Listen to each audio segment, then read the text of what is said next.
Élève sous-officier, votre appartenance à la 382e promotion de l'ENSOA, promotion 80 ans de la victoire 1945, est symbolisée par votre insigne. Cet insigne évoque le parcours et les valeurs véhiculées par les héros de la Seconde Guerre mondiale.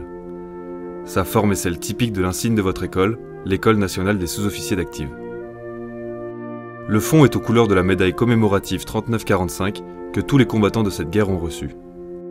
La victoire est celle de la fontaine Subé, érigée à Reims, à quelques mètres du lieu de signature de la reddition allemande, le 7 mai 1945 à 2h41. La croix de Lorraine est le symbole de la France libre, et le chiffre 80 marque cet anniversaire. Il y a 80 ans, le 8 mai 1945, sonnaient toutes les cloches de France et d'Europe pour célébrer une victoire tant attendue, durement acquise et chèrement payée. Pour la France, la guerre avait commencé le 3 septembre 1939, lorsque, répondant à l'invasion de la Pologne par l'Allemagne, elle lui avait déclaré la guerre à la suite du Royaume-Uni, afin de barrer les velléités conquérantes d'un Troisième Reich qui avait déjà absorbé la Rhénanie, l'Autriche, les Sudètes, Memel et la Tchécoslovaquie. Le début de ce conflit coïncida avec un des plus grands drames que connut notre nation,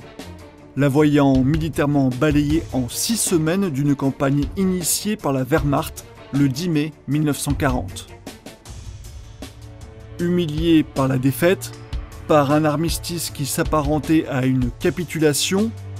la France trouva pourtant dans le creuset des terribles mois de mai et juin 1940 les fondements de sa renaissance future.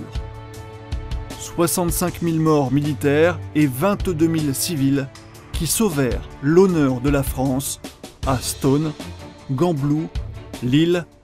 Dunkerque, Saumur, sur la ligne Maginot et dans les Alpes face aux Italiens. L'épopée du corps expéditionnaire français en Scandinavie à Narvik et les noms des chefs et unités y étant attachés, appelés à une gloire future, Bétoir, 13e DBLE et 27e demi-brigade de chasseurs alpins, mais aussi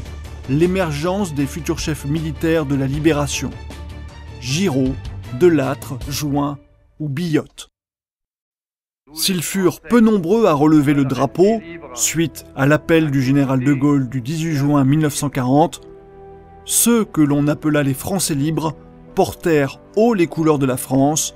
dans les cieux d'Angleterre, aux heures les plus sombres du Royaume-Uni, dans la rocaille du désert libyen avec la première BFL du général Koenig à Bir Hakeim, à l'oasis de Koufra, où un certain colonel Leclerc, futur maréchal, faisant serment de ne déposer les armes que lorsque les 3 couleurs flotteraient sur la cathédrale de Strasbourg, posa les fondements de la 2e DB, dont l'épopée extraordinaire se terminera au cœur du Reich.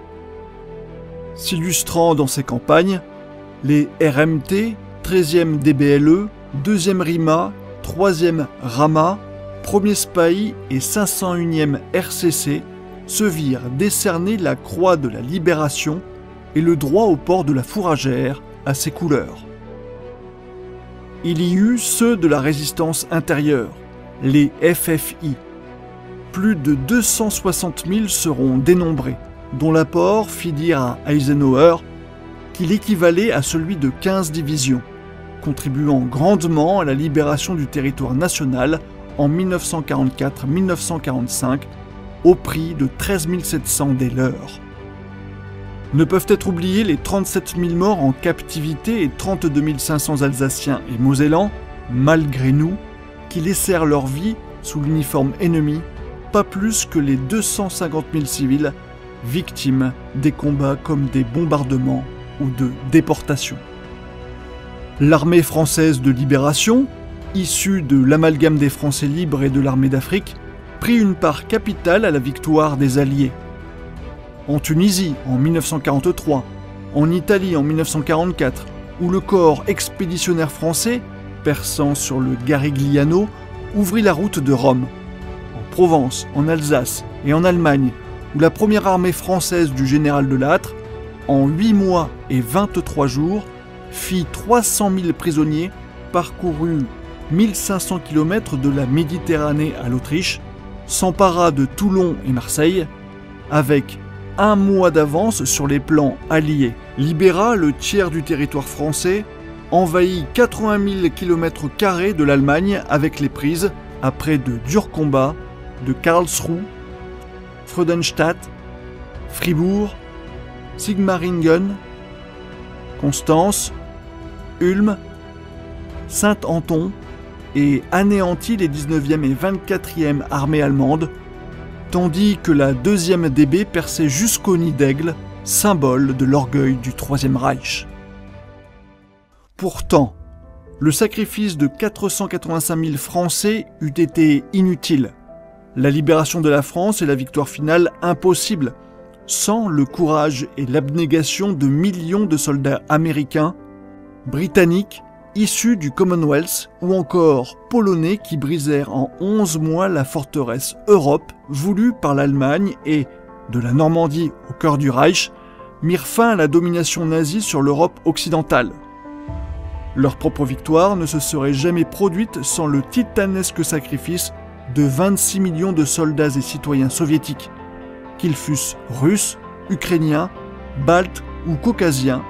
qui, de Stalingrad à Berlin, broyèrent méthodiquement la Wehrmacht dans la fureur et le sang de l'implacable rouleau compresseur d'une armée pléthorique. L'armée de terre française de 2025 est l'héritière de celle de sa libération il y a 80 ans. Partout où ces armes parlèrent, il y eut des sous-officiers au cœur de l'action, pour conduire, entraîner ou encourager la troupe.